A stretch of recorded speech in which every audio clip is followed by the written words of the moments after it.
Brett Perigo, tonight's second place finisher. Plenty of fans here, Brett, and a solid second place finish. Yeah, I got to shout out the Turn 2 Terribles over there.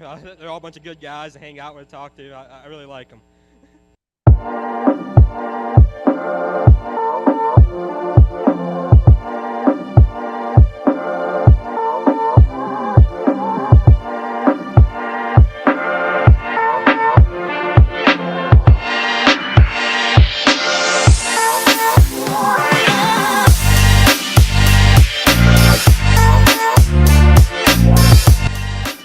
How are you doing tonight, man? Hey, I'm talking here. You know who you're talking to? Macho Man! I'm on my way to Monday Night Raw.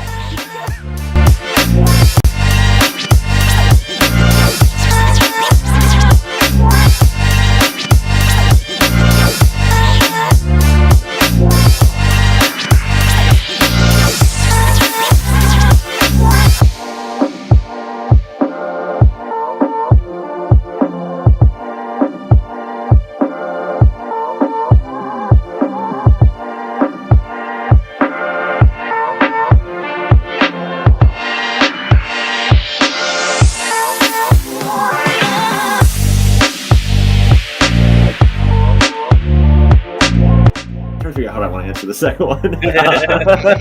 Your choice. It's a trap.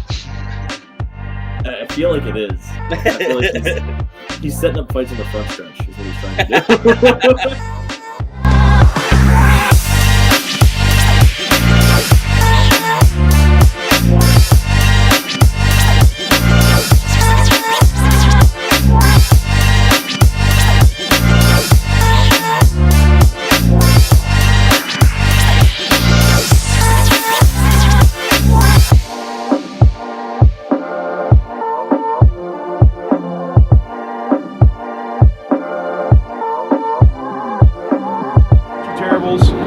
Speedway. We've got Devin Borden with us. At Keen Motorsports Shop here with Kyle Keen.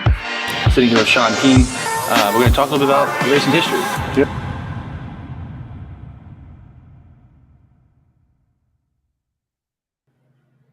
Happy Monday out there. It is April 24th, 2023. We are the Turn 2 Terribles here. I'm Jimmy with Chris and Jay-Z. We got a good show for you this week. Tonight on the show, we have AJ Flick, who just won the season opener at Lernerville. The man there at Lernerville, pretty much. So we'll talk to him about that. We'll also talk about the weekend that was, mostly locally, since mostly everything else got rained out. We'll talk Bloomsburg. We'll talk Williamsgrove, the Hinderschnitz Memorial. And then we'll also talk about Selinsgrove since Port Royal and Lincoln got rained out. And we'll look at the week ahead. So, fellas, how's it going? How's it going? Happy Monday. Going great. Happy to be here. Excited for the show. Absolutely. Great weekend. I actually got a little time away from racing because we got half our weekend in and got to see some racing. Got to do couple different things we'll get into here a little bit later. But yeah, man, excited to talk about more racing this week. It's always fun to get together and chat racing. Absolutely. Before we get going here, make sure you like, comment, subscribe, smash that bell, all that stuff. Wherever you get your podcast, make sure you give us a follow. It really helps us out. Make sure you're leaving a comment, send us messages, whatever. Who do you want to hear? What do you want to see? We've been trying to do a lot of different things content-wise, so let us know what you want. That this is what we do it for you guys. So appreciate everybody who does join us every week, listens to us, and comes up to the track and says hi and everything. It's been a really cool experience. So thank you guys for that. And also check out, we did have an extra interview this week. We had Zach Hampton on earlier. We did an interview with him last week before he goes to High Limit tomorrow. So a very, very fun interview. Highly recommend checking that out. Definitely a cool little different perspective outside of Pennsylvania here.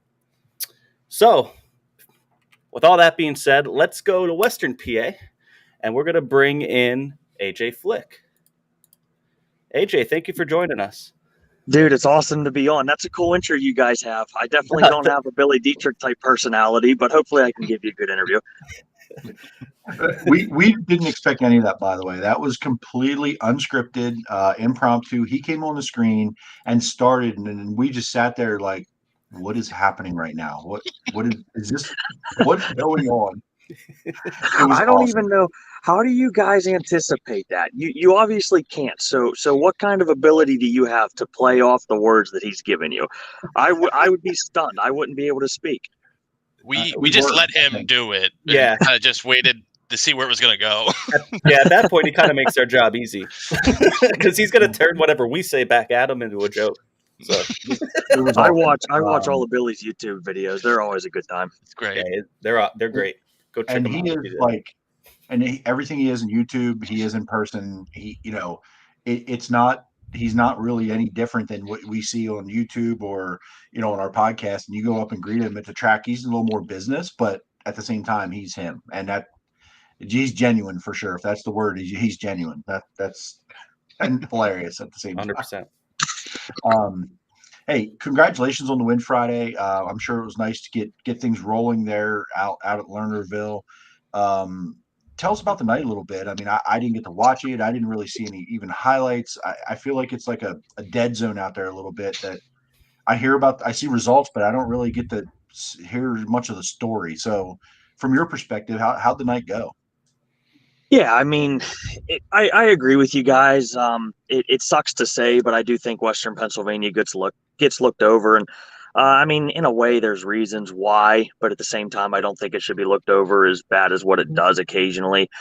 We've put out some real good product. I mean, some of the best in the world have come from this area. Tim Schaefer, Danny Holtgraver, back when he used to run, he used to be a ringer. Good finishes with the Outlaws, all-star wins, won the King at the 360s. So, I mean, we've had a ton of great drivers around here. It seemed like it kind of leveled off a little bit, and I think as the competition continues to rise back up and hopefully the purses increase, we can get back to the level that I think a lot of us in this area know we can perform at.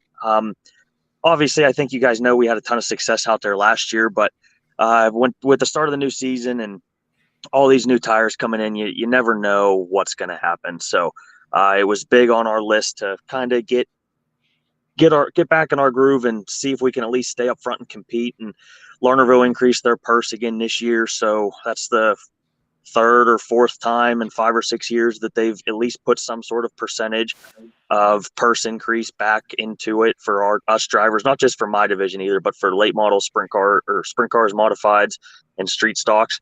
So I mean, at least we're taking steps in the right direction. And with Attica raining out in Ohio Friday, there was about 5, 6, 7, 8, 9 Ohio guys that decided to make the trek over to Western PA and compete. And Scotty Thiel was one of them in the Peak Grove 70. He's a full-time all-star guy. And Trey Jacobs, he's been pretty great in Ohio past couple of years.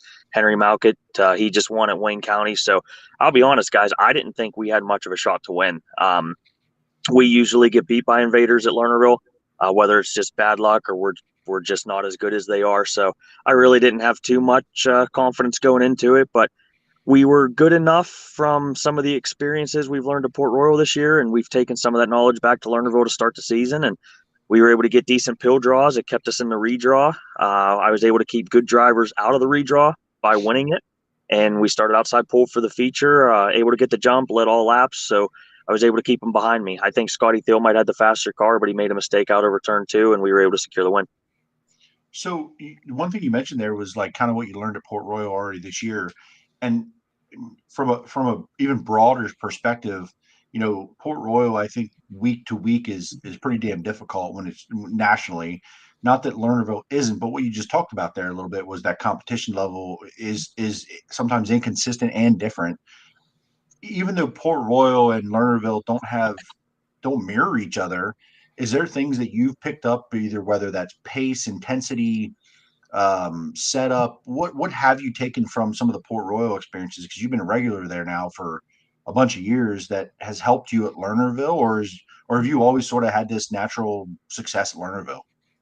No, I mean, it's always a work in progress. I think some of the best drivers in the world at some of the best tracks can still struggle if they don't keep up to date on their program. So I think most of it, honestly, majority is seat time. We get out to Port Royal early in the year. I kind of get back in the groove. For most of the guys I raced with, at least half the field, it was probably one of their first or second races of the season.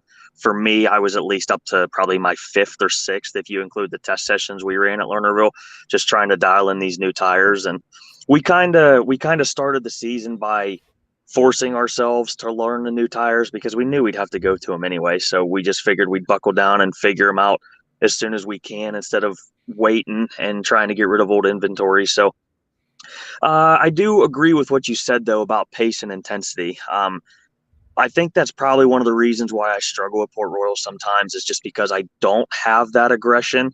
A lot of it is just lack of confidence when I go out there. We've just struggled there so much over the past 2 or 3 years. When we had success there in 2019, I felt confident in anything I could do, and it showed with results. And we're getting back there. But when I lack the confidence in myself as a crew chief to put a proper car underneath me, I usually drive a bit more conservatively as a driver, and I probably don't carry the car as much as I should. But at the same time, I'm not wrecking it. So it allows me to take my program back to my house, regroup, try again next week, and just be as safe as I can. I mean, I wouldn't be in this sport if I kept destroying race cars. So at the same time, I want to drive aggressive, but I have to drive smart too. I can't just stuff a car in a fence and expect to come back the very next week. So when we go to Lernerville, I can still drive at that same 90-95% intensity and still have a decent enough car that we can compete for wins. Whereas Port Royal, I think we're behind everybody when it comes to the car setup that I'm giving it, and obviously with the driver intensity too. And it just puts us behind the 8 ball a little bit. And that's all fair. I mean, that's a pretty good self-evaluation. I can't tell you that I could know that from the outside, but that makes sense. I mean, I think Port Royal is one of them deals where when you feel good, it's easier to drive harder. When you don't, you're just like, okay, I'm in the middle. I don't want to wreck my stuff. Let me finish the night and figure it out the next time. And even early season, you can get pretty wild swings in track state differences. I mean, you throw in the new tire and then throw in the differences in track state you could get one weekend to the next. You can have rubber one weekend like we saw, and it could be, fairly heavy the next weekend, and the next weekend could have a big curve. So I think with all that being said, you said makes sense where you could be questioning it. The one thing you said about the tires, did you have old inventory of tires of the old tire left? We had some. It was mainly just used stuff from last year, though. Okay. Like, for example, when we went to Port Royal to end the season for the Tusky 50, we were allowed to buy one brand new right rear tire each night. And we did, but I struggled the entire weekend. We wrecked ourselves the first night. I didn't transfer out of the B main the second night, and we blew up in hot laps the third night. Wow. Well, didn't blow up, but we broke a rear end. So I was done for the night. So I had 3 brand new tires, 3 brand new lefts, and 3 brand new rights that I purchased, and never got to use any of them because we just wasted all 3 days. That sucks, because I've heard that you could have sold any good old tire inventory for a pretty penny for a few weeks if you had it. That sounded like I heard. I've heard of a lot of people that honestly have a ton of inventory. We had some used stuff left over too. Like, I put on brand new tires to go run the All-Star, the Sharon Nationals weekend they had, and the Saturday show was the Lou Blaney Memorial. I put on new tires to run both of those races, but Sharon, when Sharon preps their track properly so it doesn't rubber, it is honestly one of the greatest racetracks in the nation for tire wear.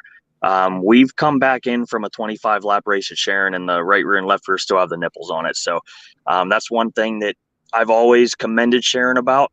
Now it has rubbered up plenty times up there when they don't seem to put the moisture in it, but when it is done properly, the surface is extremely beneficial to tire wear. I've been very impressed with the races I've watched there. Never been there, but just on ESPN, you wouldn't believe the coverage. I mean, sorry, Flow. Days of Thunder reference there. The racing at Sharon always looks fantastic. And actually, Dakota Kuhn in our chat said he's a big AJ Flick fan. And he is a big Sharon fan, by the way. He always talks about, like, oh, I can't wait. He's been out there. I don't know when he went or with Jordan, but he's a big fan of that place, and I can't disagree. I mean, everything I've seen from that place looks pretty awesome. You talked about Lernerville and the the roster and the travelers and the pay. And I think that for a few years, I'm even still in that bandwagon thinking Lernerville doesn't pay anything because I haven't paid attention the last 2 years on what they do pay.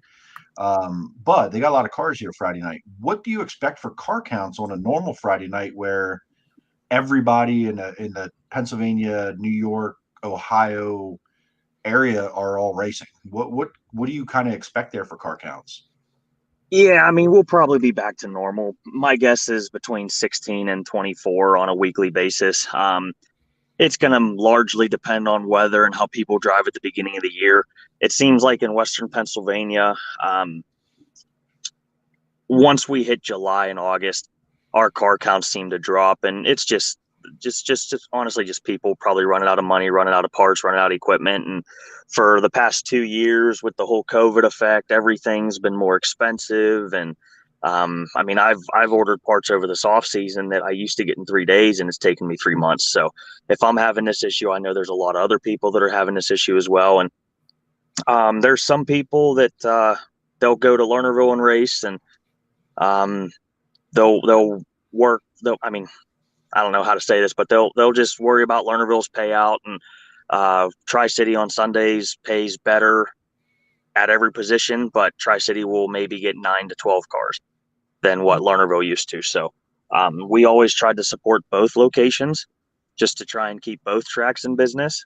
Tri-City can get pretty rough when we lack car counts, though, because it's a half mile, so everybody gets clean air. It makes it pretty difficult to pass. But I'd like to see this area gain more competition and more drivers. I think it would benefit all of us that race on these tracks as well as the tracks themselves. I think it's obviously competition breeds success. So the more people we have to race against, I think the better everybody gets. And there's quite a few people I know that are either stepping up to the 410 division or trying to improve or building cars, things like that. And you guys have been around the sport long enough to know this being successful in a 410 doesn't happen overnight. So it might take a few years to get to this point, but with Tri-City still paying somewhat decent for Sunday programs in Western PA, Lernerville trying to step up their purse, and Mercer and Sharon and even Knox is stepping up their program as well. And there's a lot of people in this area that are trying to bring good 410 sprint car racing back into this area. So I do think in a few years that we can build Western PA back up into a successful area that I don't want to say people are scared to come to, but at least we can compete and put on a show. I was gonna bring that up. About you guys have Western PA Speed Week. Do you think that has helped bring in some outside competition a little bit and kind of help boost, your region there a little bit? I think it has. I mean, I've known you guys for a while, and I'll always be as honest as I possibly can, whether it's hurtful or not. But like, it still doesn't pay enough to really bring in outsiders. There's nobody in central Pennsylvania that's going to leave Port Royal, Lincoln, Williamsgrove, Baps, or Selinsgrove to come run a $3,000 to win show at any of these Western PA tracks. And quite honestly, there's quite a few people in Ohio that wouldn't do the same either, because Attica, Fremont, Wayne County, they're all competitive with pricing as well. So, I mean, there's ways to look at it. And I mean, I give insane amounts of success to Tyler Beichner and the entire Western PA crew, because for us drivers in Western Pennsylvania, it is a massive achievement. This isn't something that we've been able to experience in quite a long time. It's a ton of extra money on the table. It looks great from our seats here in Western PA. It just sucks that I know what it looks like from the seats outside of Western PA. And we'll grab some stranglers who want to get out of their area and race for some money. And I mean, we can go 5 nights in a row, 3,000 to win each night with a decent purse for a points fund. And you only have to travel like less than 300-400 miles for all 5 events. So, I mean, that's nice. And that'll lure some people in. But at the same time, like last year, if the weather looks bad at all, we lost Wednesday and Thursday. So it basically just made it a Friday, Saturday, Sunday weekend. Pretty much anywhere in Ohio, you can get that. Pretty much anywhere in Central PA, you can get that. So, I mean, there's pros and cons to all of it. For Western PA people, I think it's a great thing. We just have to keep making it bigger and bigger and bigger if we want to ever entice people from outside our area. I'm going to interrupt. I think Chris or Jimmy were next here, but if you win every race in Lernerville this year, aren't you going to run people off? No, I don't think so. We won probably 7 out of 13 last year, and we won the title, and they're all back this year. So, yeah. Go ahead, Chris or Jimmy. What you got? How many titles have you won at Lernerville now? 6. Damn. Yeah, we tied Lou Blaney for the most in sprint car history at Lernerville Speedway in 2022. So if I can get 7, which I think would be pretty cool, then we have the most titles in sprint car history at Lernerville. We still wouldn't have the most because Lou Blaney has 6 in a sprint car, 3 in a modified. So we'd have to get 9 to tie him for most all time at one Speedway and 10 to beat it. But hey, 1 year at a time. Yeah, AJ absolutely. to modifieds confirmed. Got it. How do you feel about your chances? You guys got a high limit race there later this season. You know, they've been shown to give some pretty big car counts, and that'll draw people, there obviously. How do you feel about that? It's funny you asked that.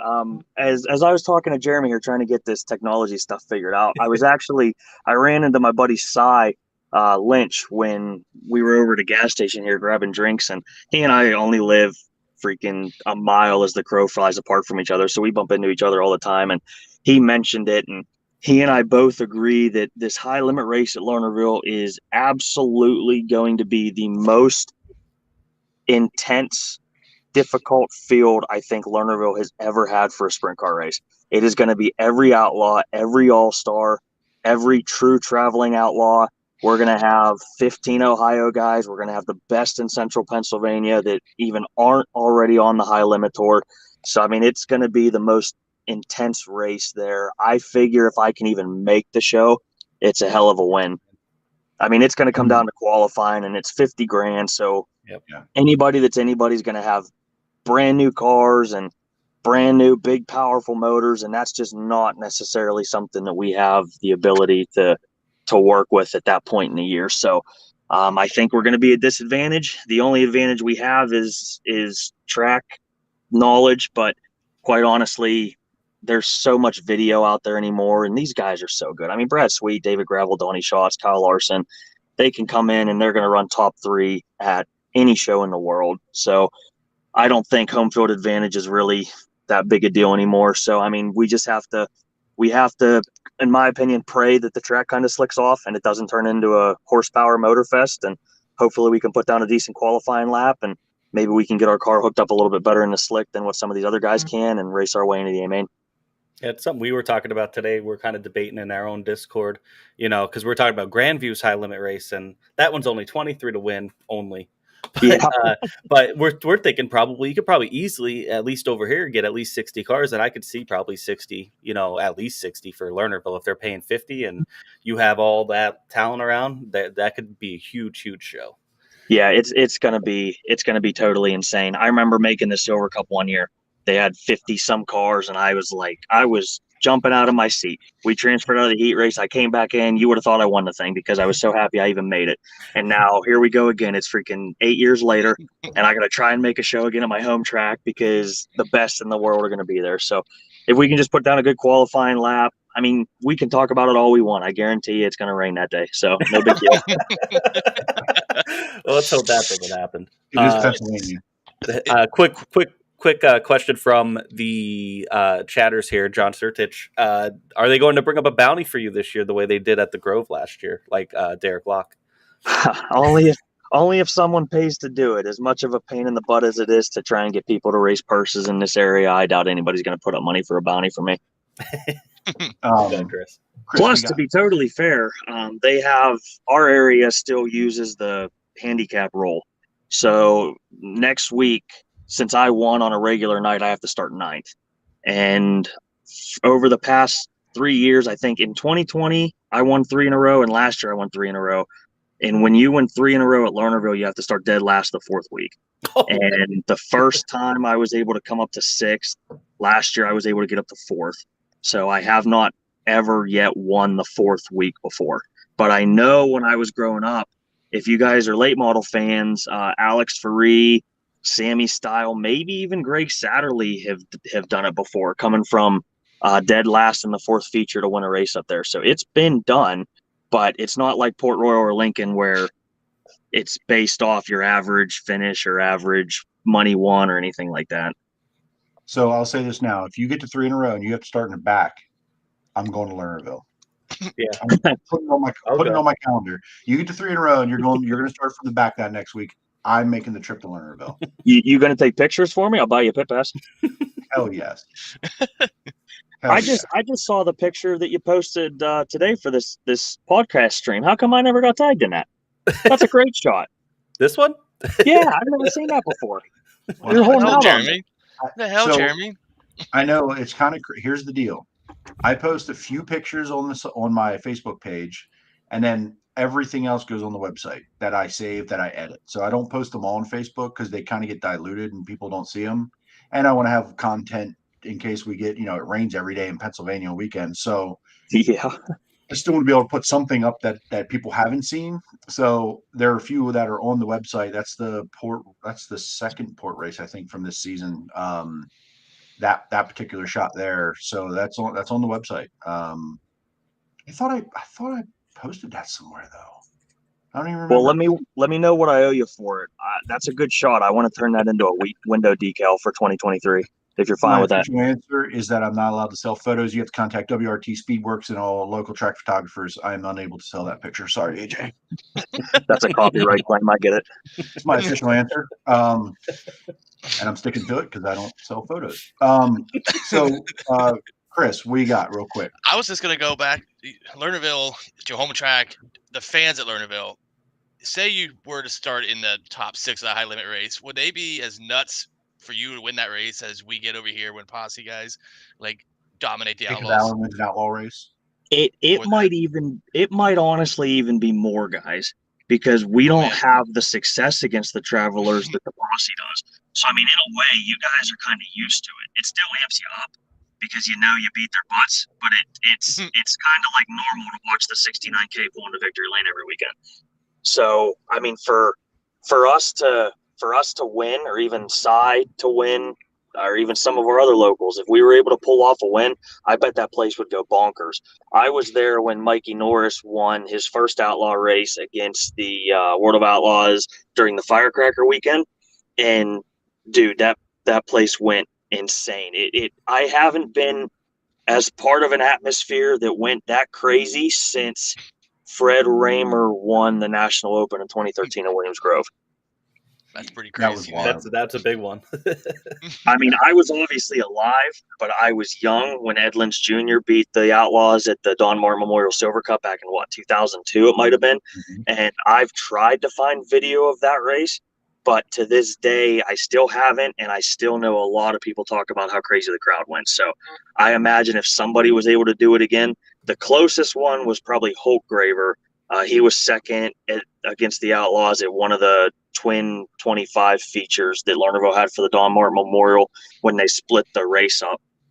What was that? Probably 10, 12 years ago, something like that. But that's ever since Danny Holtgraver was second. I don't think anybody's come close to maybe even a top 5 since then. What's Danny Holtgraver up to these days? Are you close with him? He's a friend. I don't talk to him too much though. Very rarely, quite honestly. I stay up to date with him on Instagram, things like that. He's good old family man now. I think he graduated from college with a degree, and starting a family and doing everything that he didn't get a chance to do when he was busy racing. So, I mean, as long as he's happy, then that's what matters. Oh yeah. Absolutely. Can't complain about that. Sure. I actually got a fan question that's not posted publicly. I don't know why he didn't just post it on, our chat here. I'm supposed to ask you about your number. What's the story behind the number? You want to pull that picture up again? Sure. Okay. Now, when you guys are looking at it, you see number 2. Do you see that? Do you see that line at the bottom in the middle of the 2? Yeah. Turn your head to the left. That spells AJ. Oh, you clever. Yeah. You sneaky little. That is cool. That is cool. I never noticed that before. It's like the what's the FedEx logo with the arrow? You can't see the arrow until you look for the arrow. Yeah. Yeah. Son of a bitch. That is. Yeah, wild. I mean, you guys never would have seen that, but now you won't be able to unsee it. Nope, it's over now. Nope, you're not the number 2 anymore. Now you're just the number AJ. You're the number AJ. Damn it. Thanks. I appreciate the person who texted me that. Now I can't unsee it. My last question, DJ. If you had to pick one race that you haven't yet won, Sprint Corp, which one would it be? Would it be that high limit race, or do you think which one would it be? Oh man, I mean, there's obviously so many I haven't won. If we're putting all career changing money aside, the two most meaningful races that I want to win for me personally is going to be the Greg Hodnett race, the Greg Hodnett Classic at Port Royal. I still get emotional over this. I think I had it won in 2019 and I was perfect. My crew, everybody, we were perfect all night long. We led the first 16 laps on a hammer down racetrack that was tough to pass, and we freaking blew a tire with 12 to go. That was the year we were top 3 in both Weikert races, blew tires there. We were leading the Western PA, or not Western PA, but we were leading the Wednesday PA Speed Week race there, blew a tire. So, I mean, when we won the Dream in 2019, it kind of helped make up for all the losses we had. But yeah, that was emotional to not win that one. And we haven't come close to even competing in that race since 2019. So if I can get back on track there and win that race, that'll be meaningful. Then the one out here that I really want to win is the Lou Blaney Memorial at Sharon.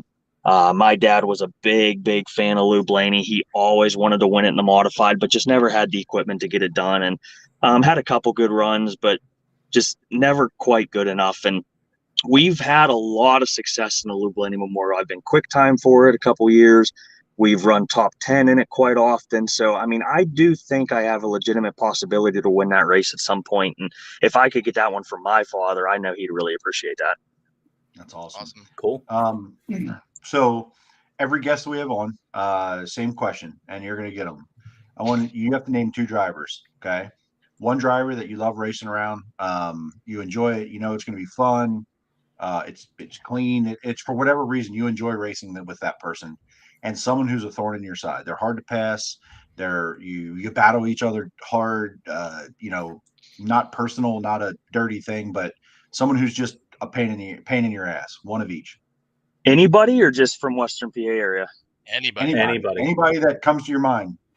I think probably the clean, tough driver that I enjoy racing with is honestly Danny Dietrich.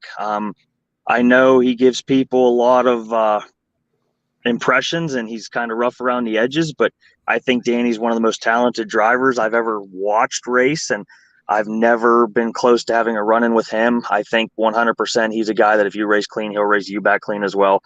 Then for a guy that's just tough to race around, oh goodness, I wasn't prepared for this. That's why we do it. Man, I'd probably say Cy, and Cy's a good buddy of mine, but he's one of the quickest cars from our area, and he's always somebody that I need to strive to beat. And oddly enough, he and I, no matter where we travel to race, he always seems to be right next to me somehow. He's been quicker than us at Port Royal over the past couple of years, so we've been striving for that. And he and I honestly go toe to toe at Lernerville, and I'll win one, he'll win one, I'll win the next, he'll win the next. And we were better at Tri-City a couple nights. He beat us at the big race at Tri-City. Then he beat us at Dog Hollow, but we got him back at Thunder Mountain a couple times. So anytime we race against Cy, it's always a good time, but I know he's going to be 110% every lap. Awesome. Jimmy. Just a couple quick comments before we get you out of here. Jack Gunter says, Mama Flick is one of the nicest people in T-Shirt Alley. So shout out Mama Flick. She's a talker, I can tell you that. And then another one from John. AJ, love hearing you speak. My entire family is from Greene County, PA. Miss hearing the Pittsburgh accent. As an outsider from Baltimore, I can spot it very quickly. So that's just a couple people were saying there. Do I actually have a Pittsburgh accent? Is that a legitimate thing? I don't. Probably. I guess. I don't know. We're not from Baltimore. We don't see it so quickly. We probably have mild Pittsburgh accents. I've tried to mimic accents in the past, and my impression is not good at all. Yeah, I wouldn't be able to tell. Maybe because we're from kind of in the middle here. I don't know. Is that like a soda or a pop thing? Because I say both. I say soda. See, I'm one of the people that call it a soda pop. A soda I think pop. if you're east of the mountains, you're soda. If you're west of the mountains, you're crazy. Put it that way. Well, thank you again for joining us. Before we let you go, want to let everybody know this all those sponsors, everybody that helped you get to the track every week. Shout out. Yeah, I mean, first off, I want to make sure I thank the crew, mother, father, my uncle Doug, every single Dave that's on my team. I've literally got like 6 Daves that help me out. My girlfriend Ashley and her family, Joe Harris and his brother Tyler, Jordan Keebler, all the guys that continue to help me out. Sponsors are great. I'll give them a shout out in a minute, but I definitely need the help and the manpower to get to and from the track every week, and that's what these guys help with, so it's extremely important. But as for the money helping to back me, Ferguson Heating and Air Conditioning, Fence by Maintenance Service, Ternega Construction, Red Robin Gourmet Burgers from out in your area, guys, and JD Byrider. 2 that we brought on board this year, Worthington Industries, they're based out of Ohio, as well as Deep Well Services here in Western Pennsylvania. I'm glad to get new people involved with racing. Hopefully they can stick around for a couple years as well. And honestly, as long as we keep winning, hopefully they'll be able to, hopefully they'll want to stick around and we can keep getting them a victory lane, grab some pictures, get some plaques and stuff made, and just kind of make them family and friends too. Good deal. Well, we're hoping, at least I'm hoping, I'd like to get out to Lernerville and see you guys out there. I've never been there before, so that would be cool. But if not, we'll see you at Port Royal. And what are your plans for the rest of the season? Is it just basically Lernerville, Port Royal, Tri-City, or right? Yeah, I mean that's our goal when we start the year. I still have obligations, and I want to run out in Central Pennsylvania as much as I can for Red Robin. We were planning on get to Port Royal this past Saturday, and then even considered Selinsgrove on Sunday.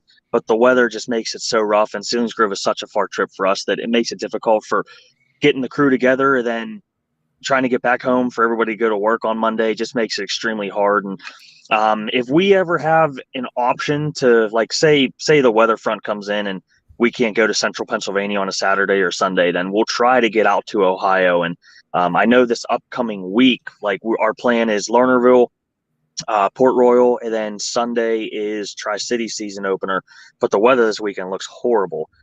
So Saturday, if it rains in central PA but clears out in Ohio, we can head 3 hours west to Muskegum and run against the Fast Series. So that would be a new track for me. And we have stuff like this written all over the schedule, so it's kind of a lot of TBAs. But the main goals, Lernerville, Port Royal, Tri-City, and then anything that we can do to avoid weather and go somewhere new, we'll try to take advantage of it also. Good deal. You're a little lucky there because you could go both ways then. So yeah, it's unfortunate we're so far away, but in the same boat, like you said, we can kind of swing in either direction if depending on weather. So gotcha. Well, guys, get to the track, go see Mama Flick in T-Shirt Alley if you can. And AJ, thank you so much for joining us tonight. Good luck. Yeah, this was a blast, guys. Thanks for dealing with my delay and the technical difficulties, and hopefully we can come back on soon. Nah, you were good. Thank you, sir. Thank you, AJ. AJ Flick, everybody. That was fun. It's the guy that you want to see win, and do well. He's a nice guy. Yeah, so let's get into last week. Sorry. I guess let's start with the Rainouts real quick. Knoxville got canceled right away. Rained, it snowed out there. It was literally snowing. Snow. Port and Lincoln rained out Saturday. Everywhere rained out Saturday. Everywhere, pretty much in the Northeast. Wasn't a long rain, at least, I don't think, but it was intense enough to just make it a total wash. It was with lightning and wind, and people did need to be out. And I think the threat that it was in the way early season like this, if this was July, I think it's a little different story, but it's not. It's April. So, you get your expectations up that you want to see a race on that day because that's the day you plan to see a race. So you Right. always have that like little bit of disappointment for sure, but you kind of knew it was happening. You kind of knew it was coming. Yeah. Nothing you Even can do. even though you wanted to, doesn't mean it was going to, right? So yeah, kind of a washout Saturday, but it was a nice little break from not, getting home at midnight or 1 a.m. on a Sunday morning. It's true, especially with going, for us it was a 4-race weekend, in a sense. No all-stars either, so there's a lot of invaders in town in PA. But we're going to start with Bloomsburg on Thursday. Me and you got to go there to see the season opener. They've been dealing with a lot of stuff with the town, with dust and noise complaints, and I think they squashed all that. They did a fantastic job Thursday. Thursdays are tough to get cars out there, and but they got a decent car count. They have the Speedsters, they have 602 crate modifieds, slingshots, which there's only a handful, and the front wheel drive 4 cylinders. And not the most popular divisions in the area, but I think the Speedster division, and we're probably going to talk about this in a little bit here, but I think the Speedster division is a pretty intriguing car and series. It's new.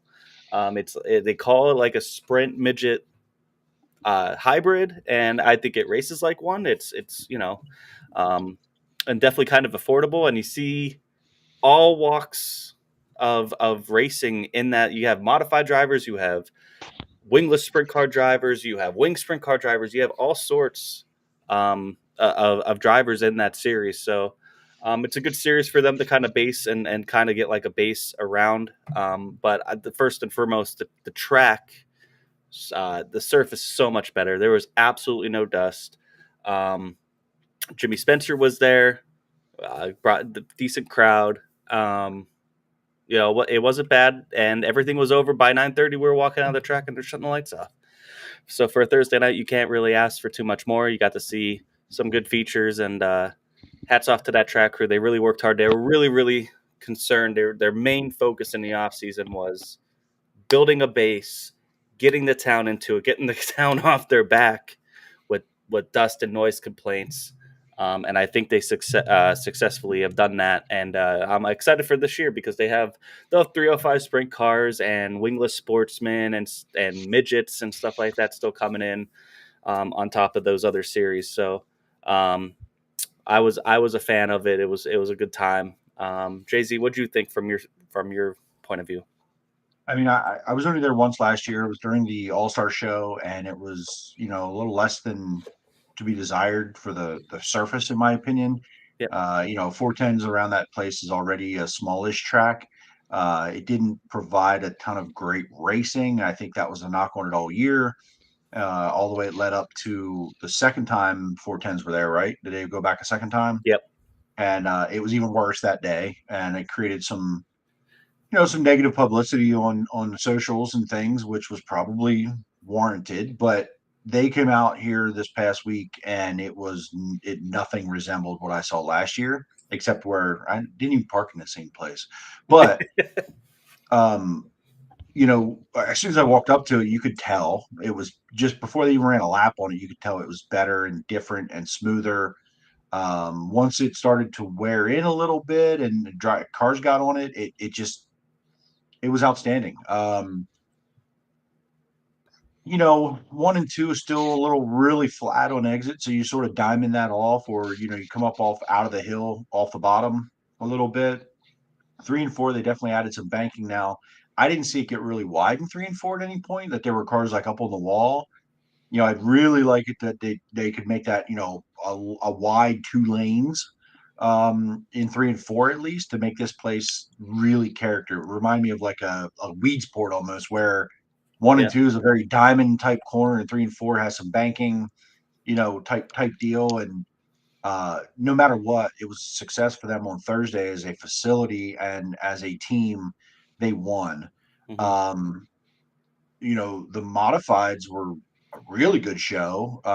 Those cars are pretty wide for that track. The Speedsters, in my opinion, I was standing in 3 and 4, unfortunately, and they were ripping the fence in 1 and 2, like on the fence and then coming down off the hill.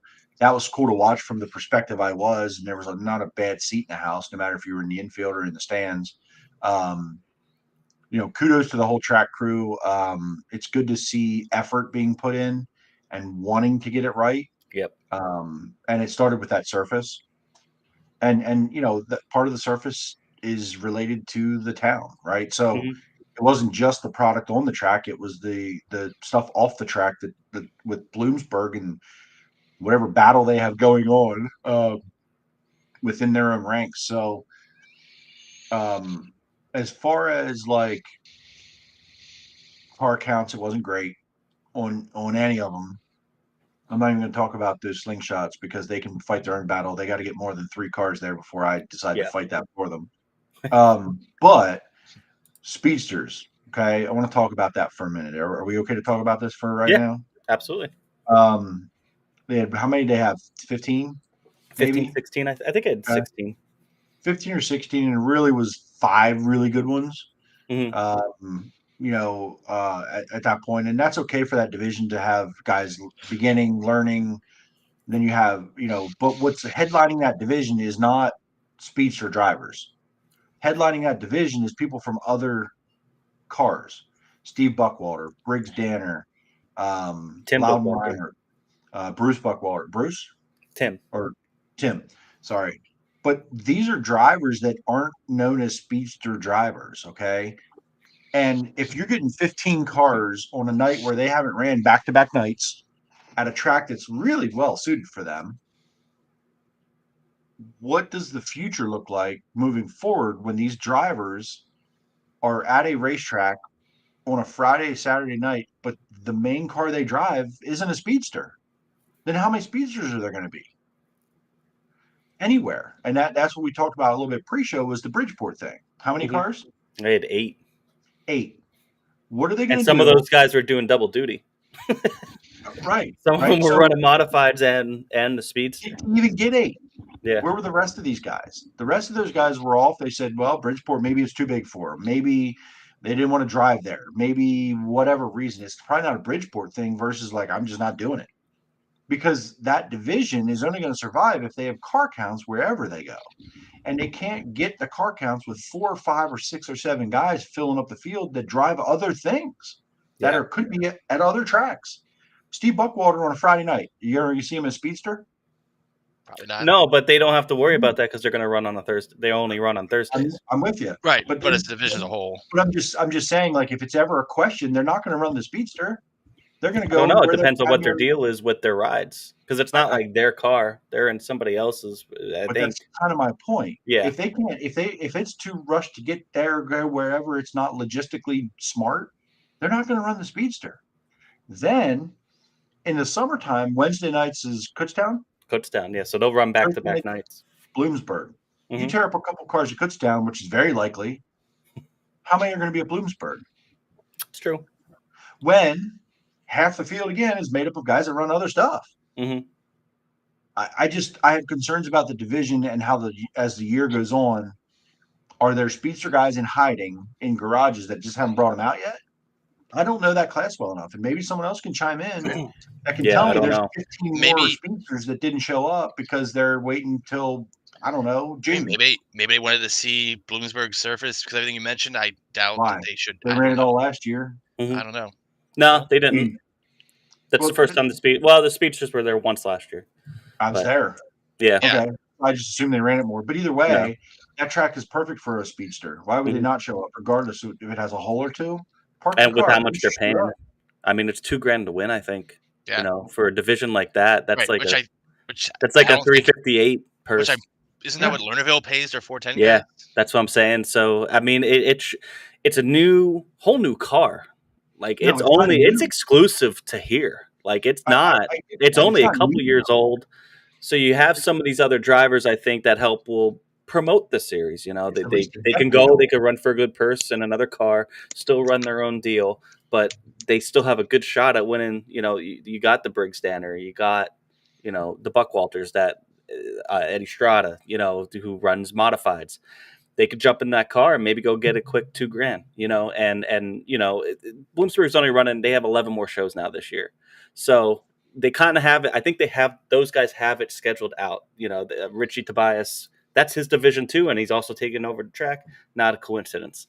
So not taken over completely the track, but has come in and really helped step in with the surface and everything, and help with some of the promotion side as well with Steve O'Neill.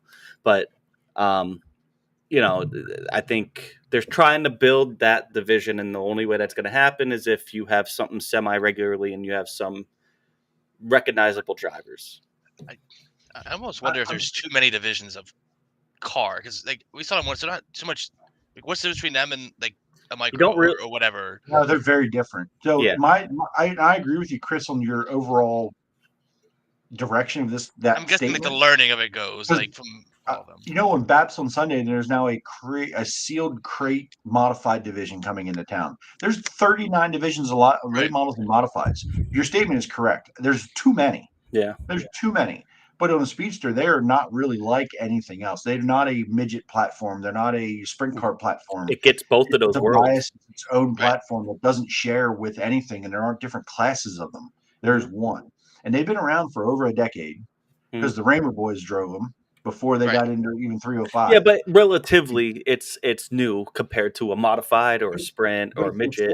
Entry level race car. Yep. That you can go wingless or wing from it, and it has not gained traction like a 600 has. To me, this car would translate more to a sprint car, winged or non-winged, than a 600, and probably more affordable. That's kind of what I would go with it. Like, so the micro 600s, whatever it is, why is that? Anywhere they go, they have a million cars there versus that, and we know how expensive those things are. Partially national, the national deal with like Tulsa and Hyper, and no knock on any of those companies. They're doing a great job, but to be competitive in a midget and a 600 around here, and the cost associated to buy it, own it, maintain it, run up front, there's no way it costs less than a Speedster. Right. No way. And I think they race for less money. No. I think the Speedster costs, if you go to their website, it's like 20 grand built, like 22 grand built, ready to go, race ready. It's 22 grand for a whole car. I mean, compared to some of these other divisions, that's nothing. Right. It's like even a micro. So. And you can haul a Speedster in, the back of your Charger. Like, I want the division to go because I think it's fantastic, and I think it can go run a lot of tracks. I think it does have. Imagine if these drivers that are names didn't support it. Right. That's what I'm saying. So I think that's Jeremy's point. I think what do you have if you don't have that? I think the division and the track, and like I said, because Tobias is now involved with both, I think it goes hand in hand.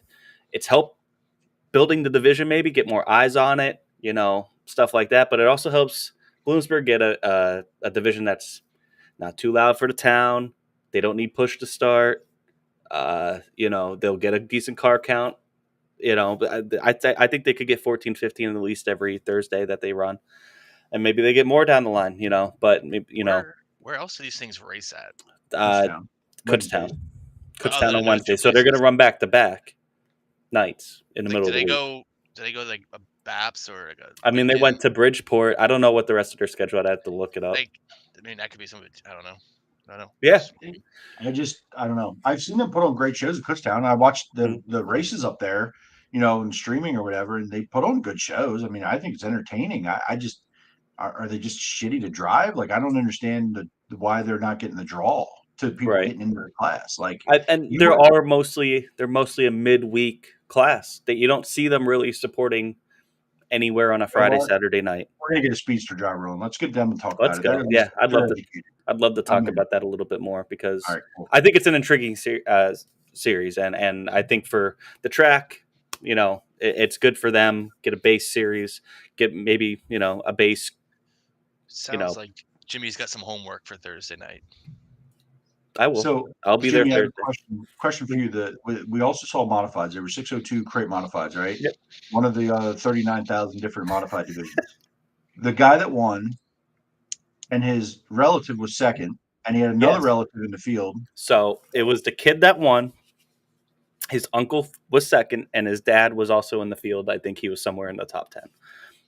But that car that finished second, that 51, that black 51, man, that was a good looking race car. Don't Yeah, you it think? was. And he was not happy when he got out of the car.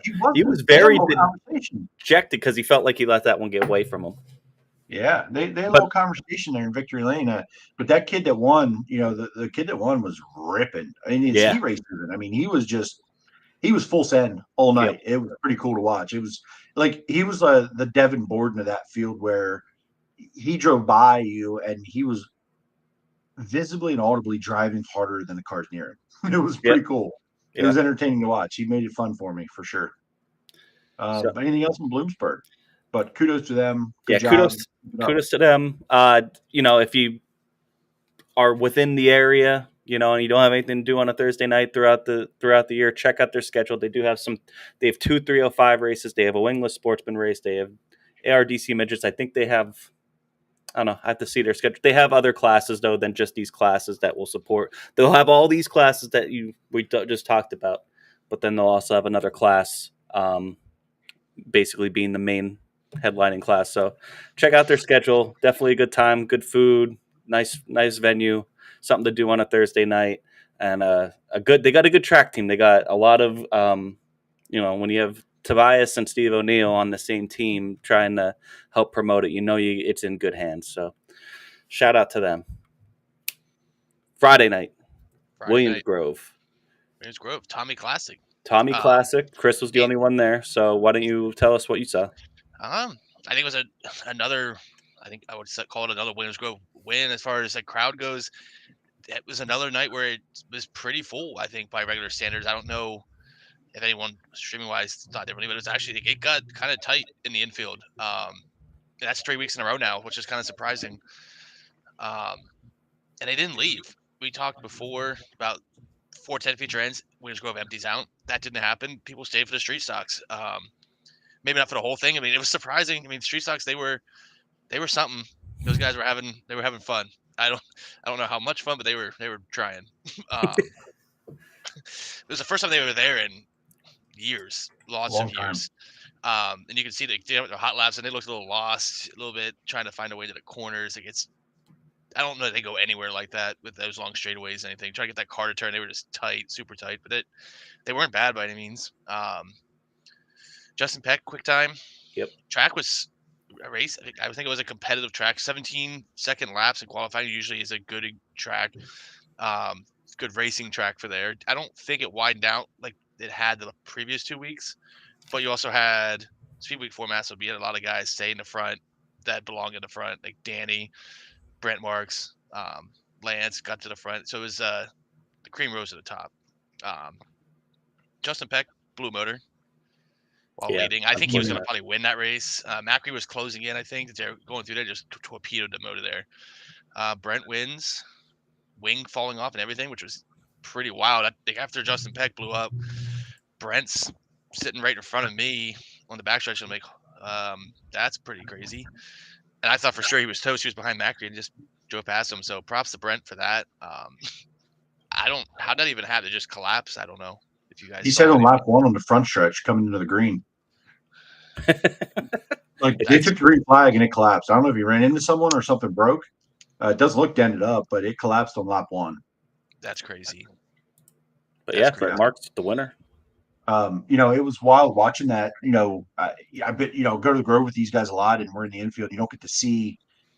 We stand entry to 3, and you don't get to see like everything. And there's definitely nights where you get to catch the stuff that was important, and then there's nights you're like, well, what happened, right? The night Danny, the left front tire on coming to the green with Freddie, that deal.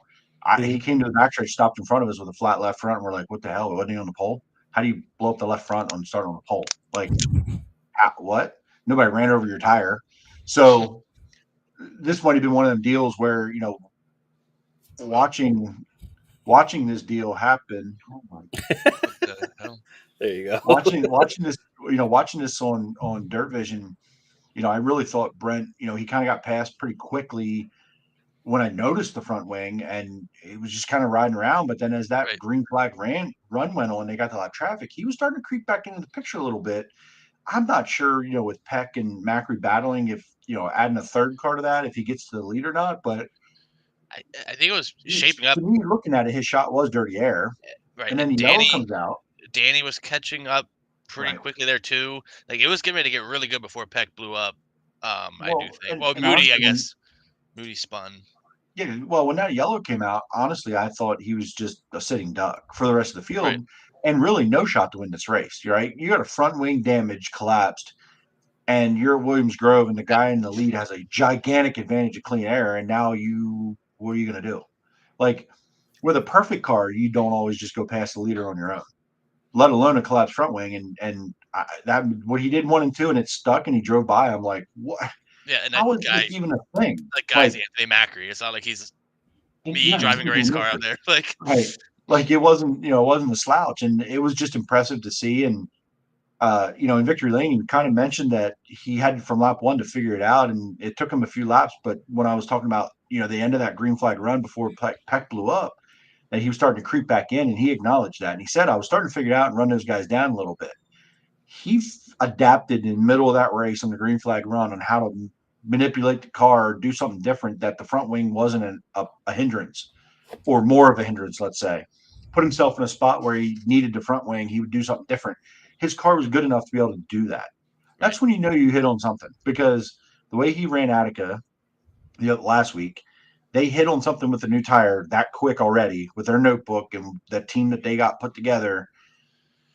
Everyone really needs to watch out. If that continues, think about that. He was able to move the car in a non-ideal line where he would rather be running past Anthony Macri and win that race with that way on a track that's all aero, right? Yeah, that's the thing. Yeah. It's probably the most aero-dependent track.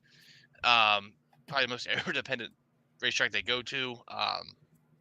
So it was impressive for sure. I think it was Danny and then Lance would round out the podium there at the end.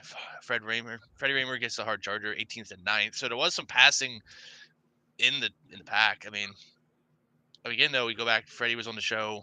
We talk about time trial shows. Got him again. I think he kind of got buried a little bit, but he overcome it just like he does. By the way, the street stocks. Couple buddies were in that race actually. One of my close friends, Sammy Ryle, struggled in the heat race a little bit, got passed, looked like it was run out of motor. I don't know what they changed, but that thing was good in the feature. He got up to second place in that car. He was the hard charger. The hard charger, and there was a lot of money put up for that race. Did you see all the money that was coming out? Like for that race, it was impressive and cool to see that community come together and put together the money they did for different contingency awards or, hard chargers. And I know that hard charger award meant a lot to that family. And Sammy was, I believe, the gentleman that the award was named after was a big fan of Sammy's, or they were friends, something there. So it was a pretty cool story. And it reminded me of old school street stocks at Williams Grove. Like, I don't really remember much of it, but all the pictures and stories I've heard, and, a stock car class grassroots run at Williams Grove just seems right to me. No matter what we call it, like a crown jewel of the nation in sprint cars. Street stocks don't get enough love around here. I'll say it till I die. I watch them all the time at Selinsgrove, and they were always one of the best races at Selinsgrove and anywhere that they go around here. Lincoln, one of the best races. And honestly, they can only blame themselves, though. I don't know how that stuff works, and maybe we need to have somebody on that division too, because we're just stupid fans. But when you have 39 different street stock divisions named 39 different ways, pro stock, extreme pro stock, right? You dilute it, and you dilute it to the point where you get it so fragmented that you don't get the car count you should. And that's, to me, the Thundercar division at Lincoln Speedway was a staple. And it was one of the best races of the night some nights. And some nights it was the best race of the night. Yep. And it got to a point where I know that some of the issue was cost again, guys, but it's motorsports. If the guys have the money and they're going to spend the money, go spend the money. Mm-hmm. Like, whatever. They still had a rule book, but if you're within the rule book and you want to go spend the money and you have the money, you're going to go spend the money. It's racing. Period. That's the way we do it. That's competition. If you can figure out how to beat them on less budget, good for you. You're smarter than them. Otherwise, people are going to go spend the money. Deal with it. But what happened was that the division ended up going away. They couldn't get Trailways Friday night street stocks and with the little tires and the big tires and the motors and the carburetors and the chassis and the suspensions and how stock is this and how stock is that. And you even look at BAPS a little bit. They have, 2 different divisions on the same night of stock cars. Why can't we just put this together and make one? Yeah. Maybe I'm just too stupid, but I feel like it broke apart the car counts and guys went and did other things. They got a 358 late model and they went and did, whatever else. They went and got into a legend car. Bob Stow, he's driven everything since he got out of a Thunder car. I would love to see them more often, more regular around here as a support. I agree. A couple, and you were saying about like all the different things and like, what was it? I think I was at Selinsgrove. I have a video of this somewhere. Maybe I'll post it on the Team 2T account one day. But big fight, not a big fight, but like a guy who won got disqualified because of, I think it was like the shock wasn't mounted where it was supposed to be, and it's like, these are like, it's a stuff. I get it. You want to, rules are rules, but like you're saying, let's not have so many. These are just a stock car class. You know what I mean? And you guys had to decide if they could run a class or not, if they had the right shock mounted in the right place one night where they could just load up from the night before, put it back on the trailer and go tow it to the next track, but they can't because the shock's mounted at the wrong angle and the wrong bolt hole. Right. And they don't have, it's stupid. Yeah. I'm not, it makes sense to me. I'm not sure if that's the reason why. Maybe they were trying to do something. I don't know, but it was a big thing. I got the whole thing on camera. The guys were, it was fun. It was fun to watch, and that's that's the other part of it. That like, there's a lot of fire. Those guys are running for $500 to win, and they're ready to throw down. The coolest thing, like you go through the front stretch, Williamsgrove, sprint cars, everyone's business, doing their thing. I walked across the bridge, went down the back. They're there with their lawn chairs. The whole family's just hanging up beside the car. Right. They're not worried about wiping the car down and polishing it and making sure there's whatever's on there. They're just there to have a good time. It's a hobby division. They're not going to be anything more than a hobby racer, and that's perfectly great. That's a perfect support division. And if they were able to figure out a rules package that was crossing over between BAPS, Lincoln, Williamsgrove, a Bloomsburg, whatever else, Path Valley, they'd get cars. A lot of them. They would. Like, they would get a lot of them, but they break it up so much. Road runners at Selinsgrove, and then street stocks, and then whatever Path Valley runs in their shit boxes, and then to the fans, it's all the same. To the fans, they're all the same. They're all the same car. Right. They're all the same cars with different rules packages under them. It doesn't make any sense. I know Williamsgrove, I'm pretty confident they use the BAPS rule book for these, which is big sense because these guys race the BAPS rule. Why create a Williamsgrove rule book for your one night? But like, still, it's just like, I'm with you. Too much is, say like the Speedster thing, too much of whatever is running all the series down. Yeah. Shout out Alex Robinson. Alex Robinson in the chat. He just brought up announcer at Bridgeport. Had a good night with the Super Dirt Car Series last night. Street Stock Nationals at Bridgeport had about 40 cars last year. So there's cars around in the area that you'll get cars. That's for sure. So there's tons of them, but they don't have all the stuff to run the other division. They build a car under this rule package, and they can't just modify it to run that rule package, or they don't have the tire that's right, or it's stupid. Oh, and you have, and maybe I'm simplifying it a little bit, but like you had the 358 division, and then you got like URC, and they'll be like, oh, 358, 360 challenge. Let's just run them together. Right? Why not? Why can't you do that with the street stocks? Well, Trailway used to kind of do that. Trailway on Friday nights, depending on, again, if you ran this or that, you had to run either a street tire or you could run the wide race tire, but you were underpowered versus the street tire. Like, they kind of did it, but it was still like you had this hodgepodge of different cars out there on different packages, and then it was a little bit of Wild West. But why did you have two? Like, Trailway tried, but just make one. Figure out what you want and make one. I see some of these support divisions. We watch the Outlaws and travel around the country, and they have this street stock or that street stock, and they're like, there's some good looking cars, and they're clean, they're straight, and they're painted well. Well, that's because they one run package and they work on their car, their package. Right. And maybe it is still diluted there, but they bring some nice looking race cars to the track and decent numbers. We should have that around here. Like Central PA, for Christ's sake. There's tons of guys that want to race. Figure it out. Figure it out, bud. All right, moving on. What happened Saturday? Nothing. Nothing happened Saturday. Chris, you had any more thoughts about Friday? No, I just think just Williams-Grove. I don't know what it is, but big crowds turning in there, and that's exciting. Yeah, they had all these rainouts. We're thinking the worst for Williams-Grove, and then all of a sudden you have 3 straight weeks where it's the key huge. thing is, I mean, I'm partial to 358s being there every week because I think that was awesome. But they've now had 3 different support divisions in the 3 shows, and they've had huge crowds for all of them. 305, 358. And it's not all 410s. I mean, the car counts were so good: 28 410s, 8 or 19 street stocks. So, I don't know. It's good to see. Yes, absolutely. Good racing. That's super positive for sure. Yeah. So yeah, Saturday rainouts. The spring thaw will get pushed to Saturday, this upcoming Saturday. 305 and 360 USAC East Coast will be there. Hopefully, barring weather. I love those triple header open wheel nights. Williams-Grove just had one. Port Royal does it a couple times a year. I love those nights. So you're there a little late because they go a little bit longer, but you see good racing all night long, especially if you love sprint cars. So I think something to shout out to both Port Royal and Williams-Grove. Both of these races in years past were all-star sanctioned. It's good to see that they kept these events decent paying on their own. I actually think they matched the purses where I think Tommy Classic was either 8 or 10K the previous years. So props to both of those groups to make up for not needing the all-stars here. And you're still getting quality cars, good car count, great crowd. And the all-stars got rained out. So yeah. How much money did you win in not in PA this weekend, fellas? Well, they didn't have anything scheduled. That's the weird part. Bums. They don't have anything scheduled. They don't have anything scheduled this past week. They don't have anything scheduled this upcoming week. So we'll probably still see some all-stars come into town.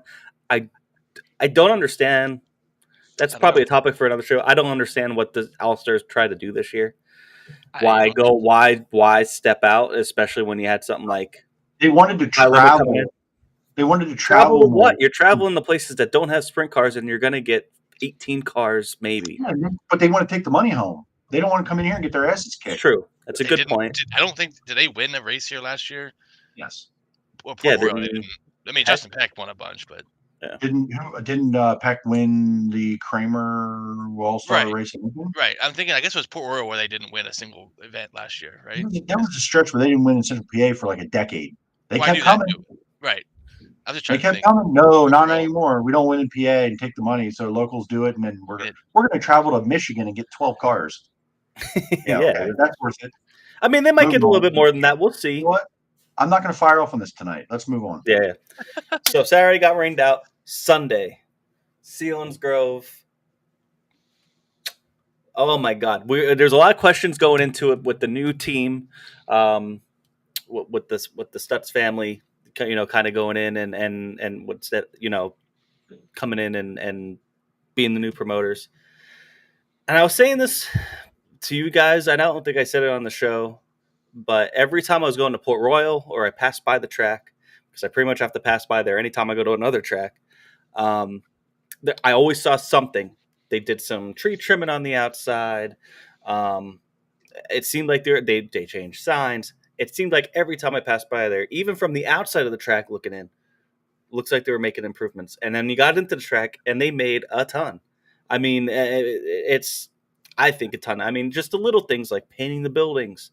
They really upgraded the Raceway Park track on the inside. They did a whole paving lane to their new scales, and really kind of reworked that whole area. You can tell it's still a work in progress. There's equipment all over the place, piles of dirt and stuff on the infield, but they're definitely making some progress that desperately needed it. The biggest thing was the surface. I haven't seen that place that racy. It was a little dusty in the beginning, and obviously daytime service, you're a little worried about rubber. But I was happy to see the dust because they were up halfway up the turns in hot laps, and you just don't see that at you used to the past couple of years. You never saw that at Selinsgrove. The one time that you did see that was the 2020 Speed Week race, and it was one of the best races they had in a long time. Very hard to see them up at the fence or running multiple lines, and that's what you saw in the feature. So shout out to whoever's doing the track prep there now. Not trying to slam whoever they had before, but it was mostly locked down one lane maybe until you got into the feature the past couple of years. So it was definitely maybe the daytime helped. We'll see in other races in the future, but it was already right off the bat immediate noticed the difference. Maybe the 26 cars versus the 16 they got stuck with all last year. Maybe, but surface was so smooth. There wasn't no divots going in or anything like that. It was very smooth. There was. It was really, really good. I was very happy, very pleased to see it as, someone who loves Selinsgrove. Not just biased because of distance, but because I've always had a good time there and think they have a really good facility. But they've been making really good improvements there over the years, and they're keeping on with it. And great race. Danny Dietrich wins. Dylan Sisney charged. Blaine Heimbach started on the pole. Sisney passed him a couple laps in. There's a lot of sliders being thrown. And there's two lines. You could rip the fence almost all the way around. You could run bottom. There wasn't really a middle, but a slider line in the 1 and in the 3. Then Dylan took over the lead, led probably about a good 15, 18 laps or so. I don't know exact number. But Danny passed him with about 2 to go. And it was really close at the line. And fans, they were amped up for Danny. Danny was amped up. And it was a good race. Even, Danny Dietrich's biggest fan here was amped up. It was actually kind of one of my talking points. Danny finished second Friday night. I was like, Danny keeps finishing second. Mm-hmm. Long winless streak, long for his. I guess it was 24 race winless streak, but he ruined it by winning. So congratulations to Danny. So Jimmy, I disagree with you on a few things. Okay. Ultimately, it was fantastic, but I disagree on the surface. I had major concerns. We're standing there before a lap was ran, and I was like, smooth as glass. And I said, that's one of two ways. There's no in between. It's really bad or really good. Really bad because it's that hard packed that it's smooth. Right. That's not good. That would have been a BAP situation from a few weeks back. Not good. Okay, because you can make it look smooth before cars ran on it. That doesn't mean we know what's underneath. Really bad hard pack. Really good means it's so heavy, and they're just going to be lightning fast, and it could build a cushion. I couldn't tell, but as soon as they started going for hot laps and I couldn't see anymore, I had big concerns. Yeah. Because they didn't leave the bottom. They could not leave the bottom because if they did, you get the dust clouds I posted on my page. Mm-hmm. That's not fast, nor is that a racetrack. I had big concerns, really big concerns until I saw the feature play out the way it did. You've been going there. You talked about how wide it kind of got. That wasn't wide to me. That was, I made my car work up there, but no one else did. 2 cars in heats, Danny and Macri.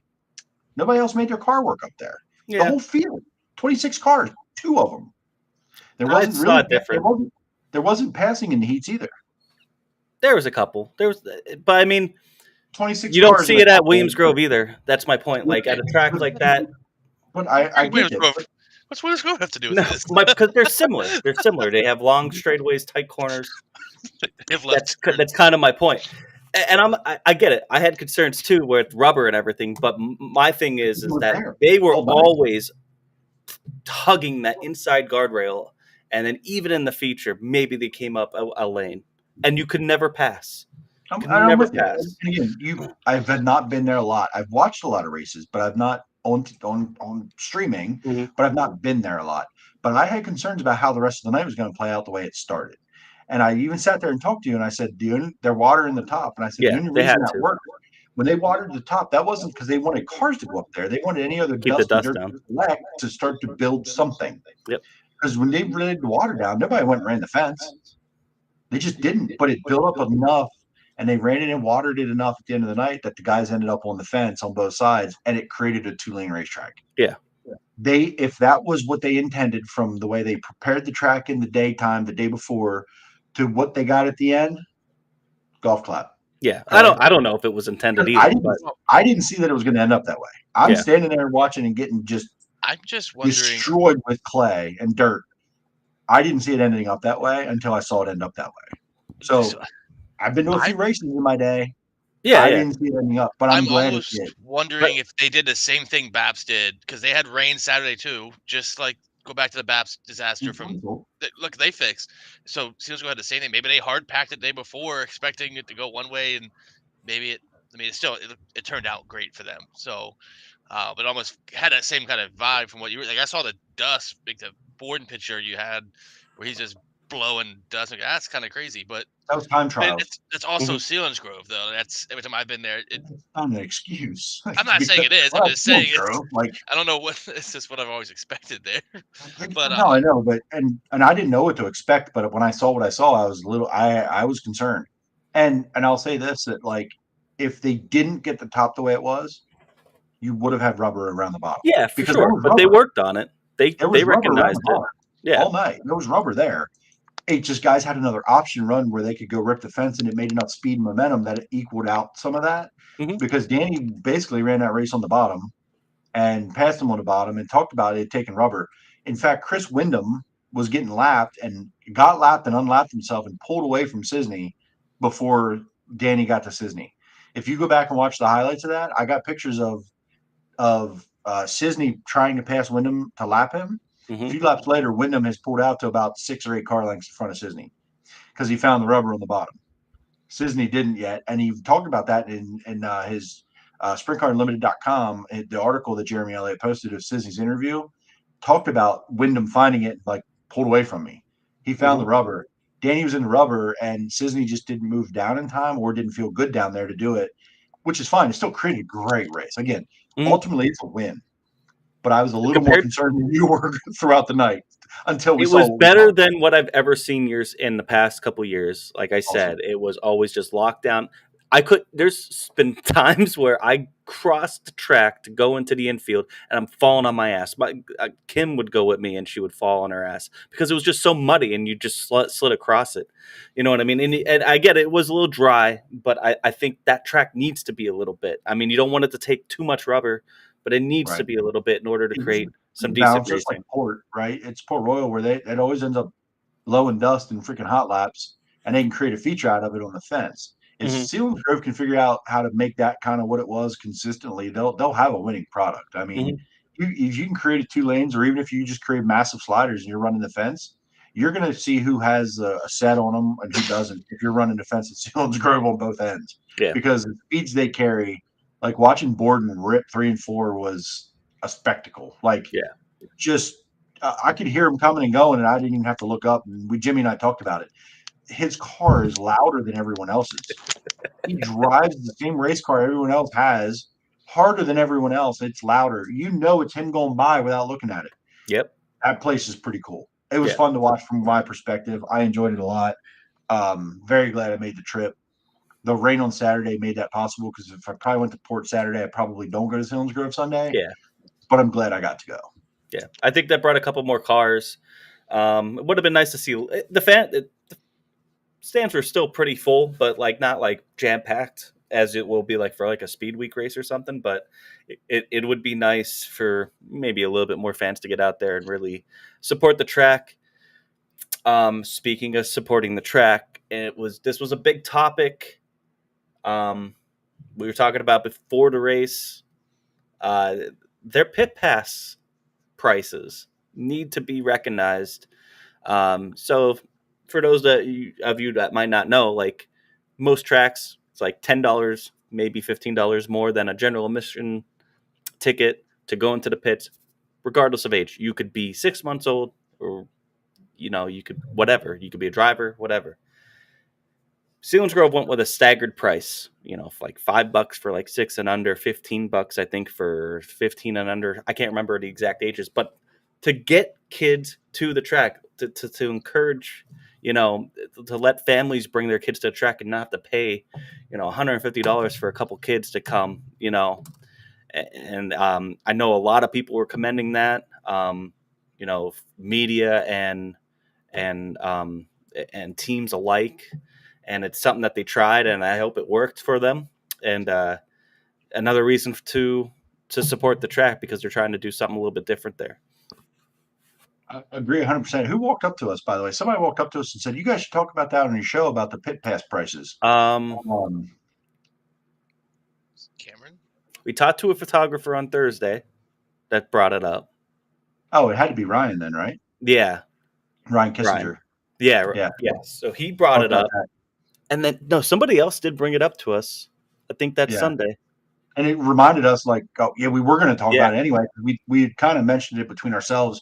And this is the kind of thing that, like, I can't tell you that I thought of this and been shouting it at the top of a mountaintop, but after I read it and saw it, it just makes so much sense. It's so much common sense that it should have hit me in the face a long time ago.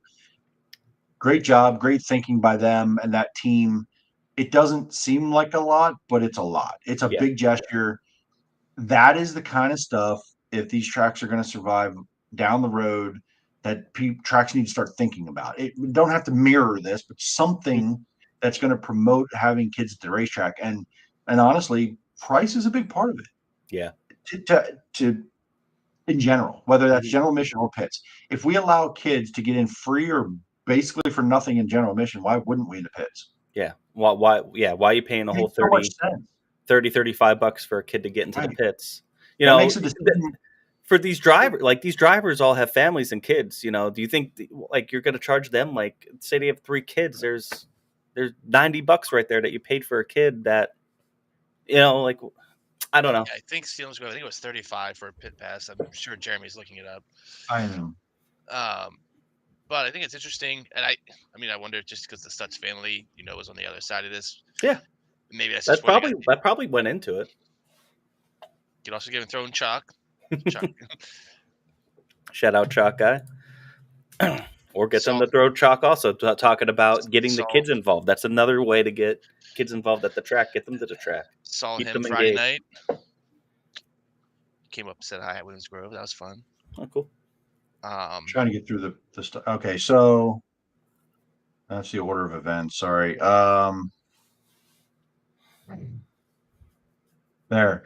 So grandstands were $20 to general admission. Students 12 to 17 were $15. Free 11 and under.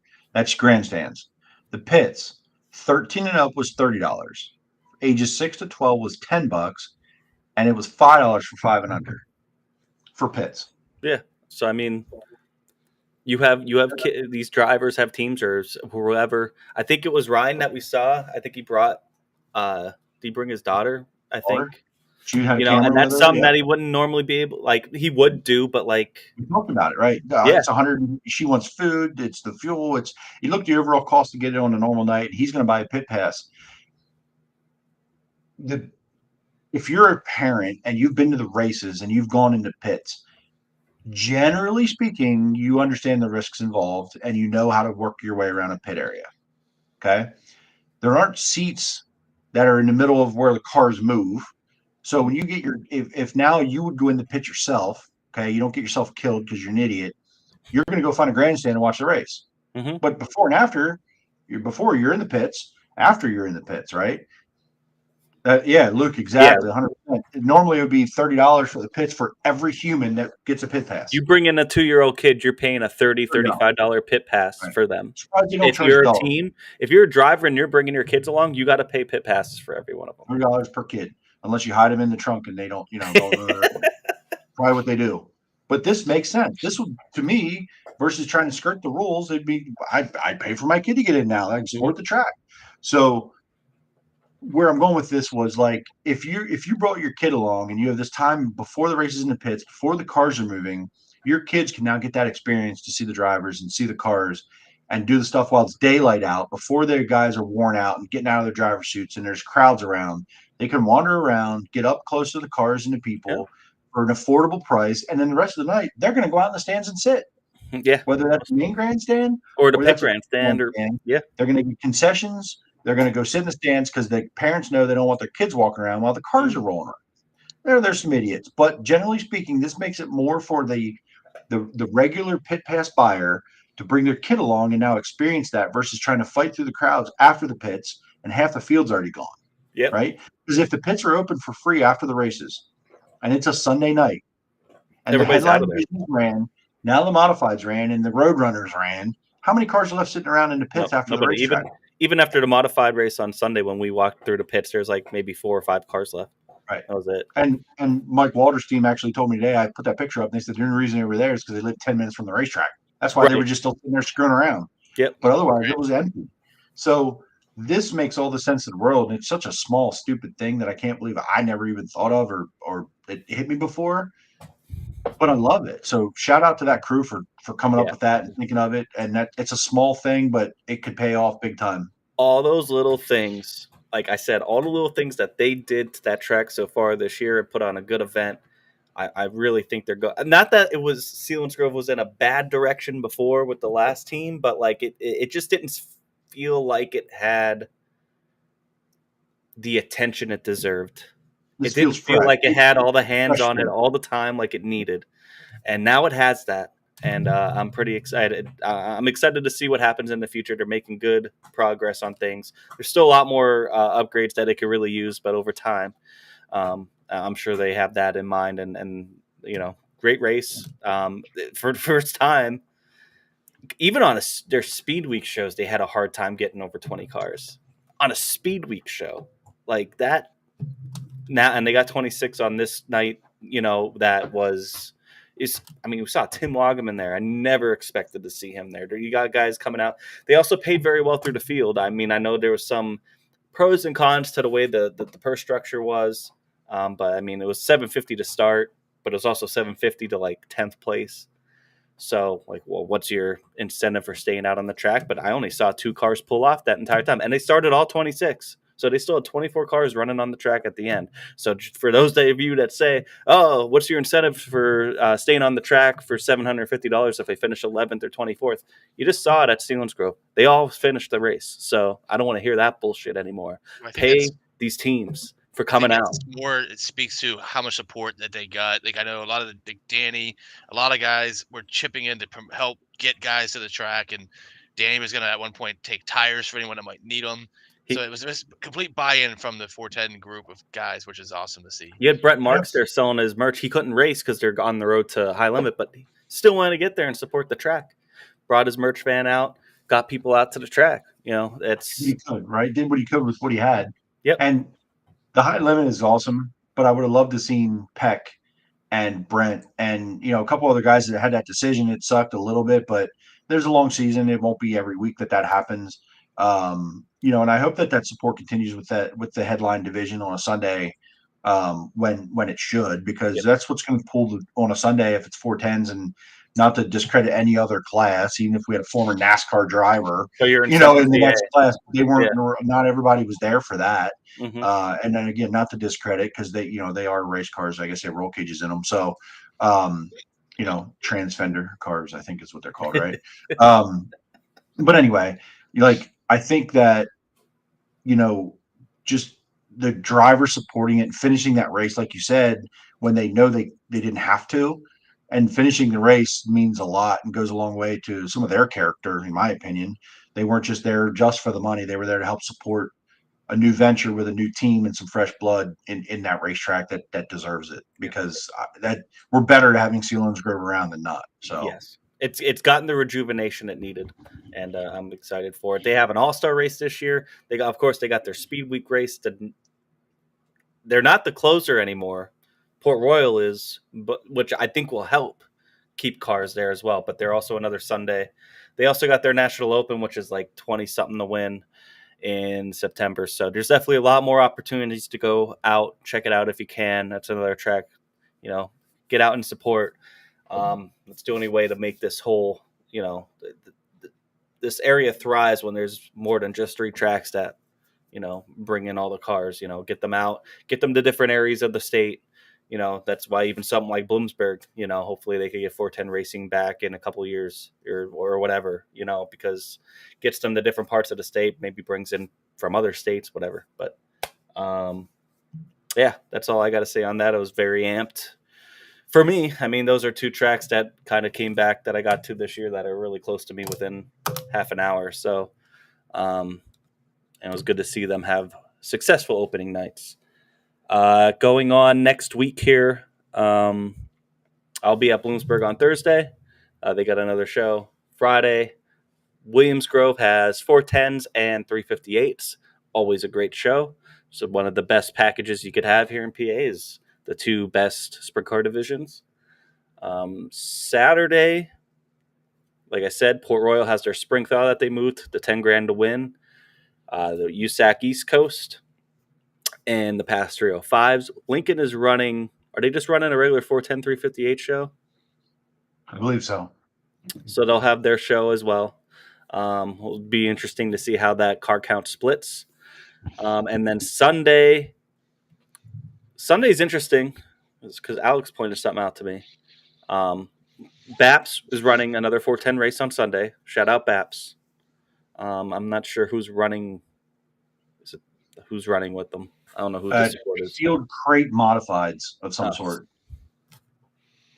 I don't even know what that means. Sealed crate modified. So they're not the 602 Sportsman crate modified. No, 602 Sportsman. And then IMCA. And then I don't know what. Yeah. Whatever. IMCA, I noticed the body difference, but the rest of the modifieds, man, I can't tell. I don't even notice that. But also on Sunday night, Lucas Oil late models at Port Royal. They have a big weekend this weekend, so back-to-back nights there at Port. So I might hit that up. I don't know. We'll see how the weather's not looking great, but by the day it's looking like less and less rain. It's going to be cold and rainy all week. So hopefully these tracks get a break and can get these bigger races in that they're trying to get in here before April ends. So thoughts? No thoughts. Drink it or dump it. Are we doing it? Drink it or dump it. I like that. Drink it or dump it. I'll go first. Drink it to. I pretty much already did it, but drink it to Selinsgrove and Bloomsburg. Very successful opening nights, making the improvements that they need to make, going in the right direction. At least I'm hype. I'm hoping every other people have the same enthusiasm for those tracks. So we'll see how that goes. Dump it. I'll give it to Dylan Sisney because he really was very fast and just kind of ran one lap where he missed it and let Danny get around him. So I'll dump it for Dylan because I really thought he was going to win that race. But Danny ran him down. I mean, there was a point where Danny, Blaine, and Dylan were bumper to bumper going into one, basically. So, so dump it for Dylan. Would have been nice to see him get a win there. Go ahead, Jeremy. Drink it to Danny Dietrich for finally winning a race. I mean, this guy, what a bum. Such a hater. I mean, I thought the guy would never win again. No, yeah, I mean, it's hard not to root for the tracks. They're trying to do the right thing and put the effort forward and, mean the best and been very welcoming, that way. But dump it to everyone else's wallets when Brent Marks steals all their money again this year. Because I'm telling you, between Attica last weekend and the way that Williamsgrove race went with what we know about Williamsgrove, and again, all those things I talk about with Arrow and the track and all those things and the way he did and how he did it, y'all are in fucking trouble. Like, it's fun to be a fan of the guy when things are good, right? It's fun to be a fan of your favorite driver when they're doing well. And it's a good time right now. Between last year, the dick stomping that he did to everybody's wallet last year, and what could happen this year if he gets rolling. Sorry, everybody. Dump it to your wallets. Try harder next year. Yeah, it's gonna be something this year with him because he's getting it rolling, and we all saw what happened when he got it rolling last year. Man, he was unstoppable no matter where he went. So, continuing the same here, Chris. Going a little different. So, I don't really have a dump it actually, but no negatives. I have 3 semi-positive thoughts. So, first, drink up. Kyle Moody looked I don't know about Selinsgrove, but I know Friday night he had a little bit of interest in the feature, but it was fast in qualifying and was competitive, which was good to see that program still moving in the right he's looked direction. really good all Just year. had to win at Lincoln the other week. So I just wanted to give it that. Wait, what was it? What was what? What was your drink it? Kyle Moody. Part 1. Oh, not AJ Flick. That's messed up. I saved that one for you. That was to put on a tea and just. We'll collectively drink it for AJ. Yeah, Shout out to AJ. Fair enough. Looking ahead, I think hopefully you get maybe either Saturday or Sunday in, so Jordan Gibler can finally get that nice looking 90 car out on the racetrack. Different looking 90 car potentially. Maybe secret covert stealth test on Wednesday. Ooh. Maybe. I got a private text message from an unknown source asking me if I was going to be at the test session Wednesday, but wouldn't tell me why. Does his name start with a D? Yeah, he's it was an unknown number. Any case, just so that look forward to seeing hopefully Jordan get out on the track and get his new shiny toy ready to rip. And just crowd at Williams Grove, good to see them get the support. They've been through the ringer for the first half of this quarter of the season. That makes sense. That's something that with Williams Grove though, man, like they get a crowd no It's matter what. Like that is the track that will get fans. They can. It's a track that streaming does not hurt. They get them out. Not even a little bit. Nope. And to Luke's question, I'm going to say it's probably Brent Marks. Yeah, absolutely. Who's the first PA driver to take a high limit race? It's the favorite's got to be Brent because he could win anywhere. I mean, not saying that Danny and Macri can't because Macri's been very fast. Right, Macri's been fast. Danny, I think they're still working out the bugs with that new team and some stuff. And Paulie G isn't from PA. I mean, Paulie C. He's my favorite, bro. He's gonna win. Paulie. But he's almost like a PA guy. If he wins a high limit race, we're going to claim him anyway. Yeah, oh, absolutely. He raced here once. He's do. Yeah.